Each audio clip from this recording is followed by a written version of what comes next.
Alors que s'installe la magie des fêtes de Noël, c'est au soleil que les Belges veulent passer leur réveillon. Et comme chaque année, c'est l'Espagne qui reste la destination favorite. Plus d'un vacancier belge sur deux partira en Espagne à en croire les compagnies aériennes. L'Espagne et la Turquie enregistrent les meilleures croissances en nombre de vacanciers puisqu'elle va doubler son nombre de visiteurs pour cette période de fin d'année. Des pays comme le Maroc ou le Cap-Vert qui offrent vraiment une garantie de soleil et de chaleur font également le plein. Et puis les Belges ont besoin d'exotisme, ils rêvent de palmiers, de plages de sable blanc et ils vont trouver cet exotisme dans des pays comme la République dominicaine ou un peu plus original, la Tanzanie.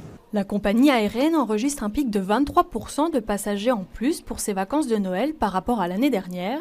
À quelques semaines de la marche pour le climat, on peut se demander ce qu'une telle augmentation de trajets en avion a comme impact sur l'environnement. Et on peut le dire, l'impact climatique du transport aérien est important.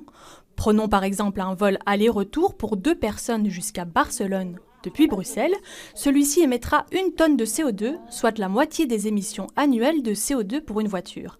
Un impact climatique qui ne laisse pas indifférent. Parce que maintenant on part en destination courte et on part beaucoup moins qu'auparavant. On fait très attention à notre bilan carbone justement. Je fais tout ce que je peux pour la planète, mais c'est très dur de ne plus voyager du tout.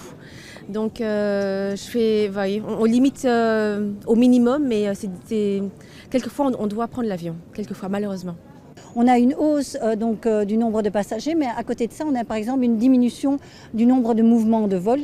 Et comment est-ce qu'on peut expliquer justement cette différence? C'est qu'on met de plus en plus de passagers dans un même avion, donc le taux d'occupation des avions sont plus importants, mais donc on diminue justement les mouvements de vol, ce qui est très positif au niveau environnemental. Au total, près d'1 million de passagers est prévu pour ces vacances de Noël. Ce vendredi, premier jour des vacances, l'aéroport attend 80 000 voyageurs au départ et à l'arrivée.